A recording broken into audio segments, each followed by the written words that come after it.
Name's Rosie and welcome to my short lesson.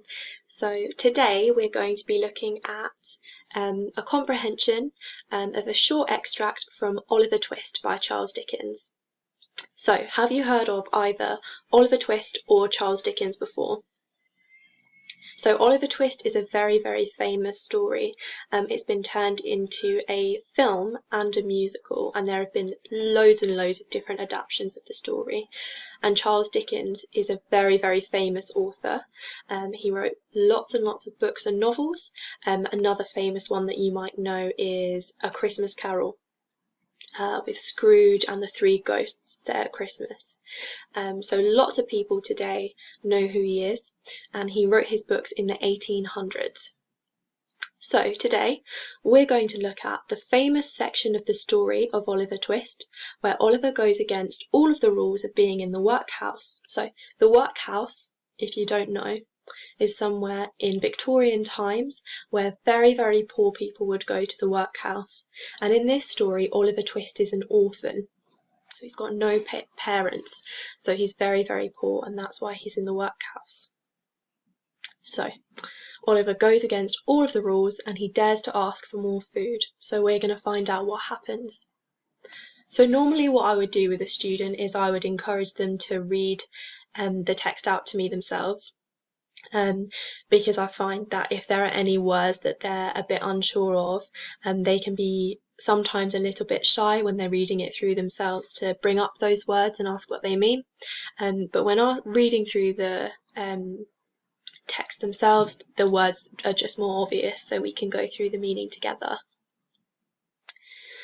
And if they're more shy, then sometimes I'll offer that we can do a paragraph each or a sentence each, and if they want to read it by themselves, then that's also fine. Okay, so now that we've finished reading, let's have a look at some of these words that they've defined for us beneath the text. So these are words that we wouldn't really use today. I don't hear them used in everyday life, and they're words that would be used when Dickens wrote the book. So can you remember when that was? So in the 19th century or in the 1800s, so a few hundred years ago now. So gruel, a very thin, tasteless porridge. Doesn't sound very nice, does it? I wouldn't want to eat it. A copper, the huge pot that the gruel is served from. A pauper is a poor person, and like we said earlier, poor people were it was poor people that were in the workhouse. And confinement is being locked away, and sometimes you're locked away on your own, which again isn't very pleasant. So first, let's start off by looking at our first question. So explain 2 reasons why Oliver asks for more, even though it's a dangerous thing to do. So what we're going to do, I'm just going to quickly get my pen so we can underline.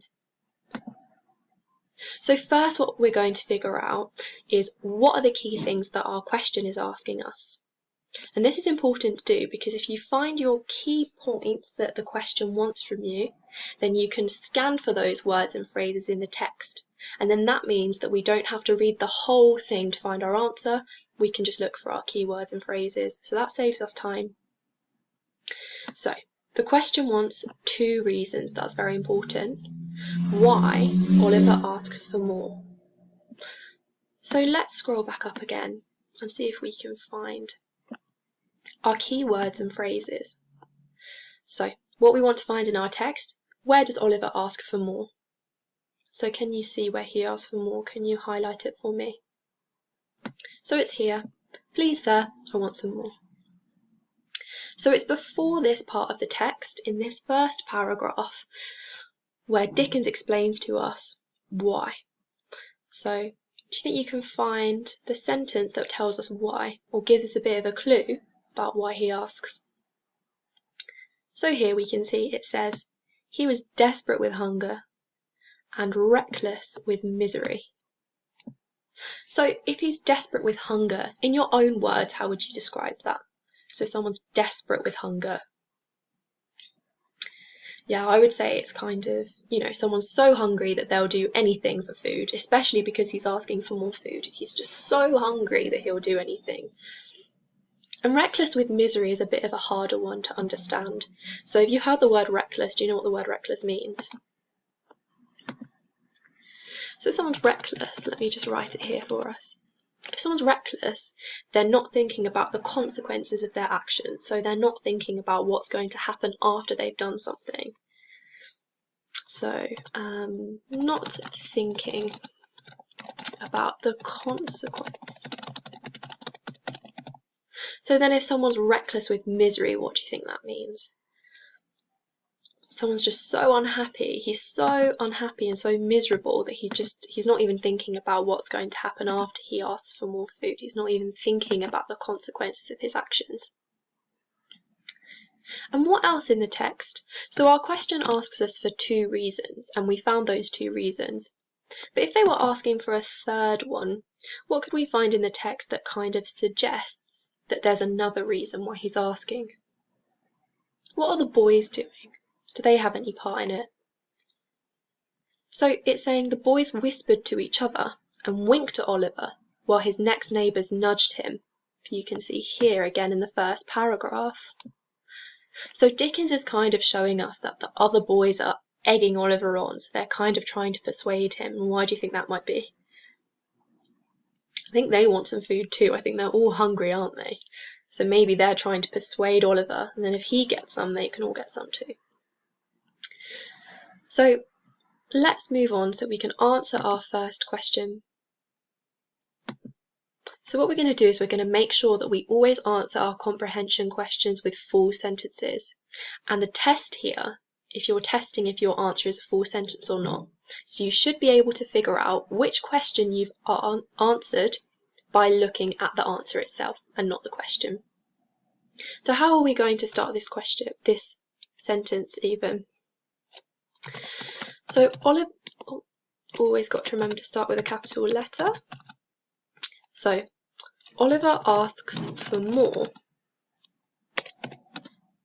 because, and what was it that we found in the text? He asks for more because he is, and now we can put our quotation mark because we're quoting directly from the text. Desperate with hunger, and what else was it that we said? And another quotation mark, reckless with misery. So poor Oliver, he's just not happy, is he? So then our first answer, Oliver asks for more because he is desperate with hunger and reckless with misery. So there we can see we've answered our question by finding our keywords and phrases in the text, and we've written our answer as a full sentence.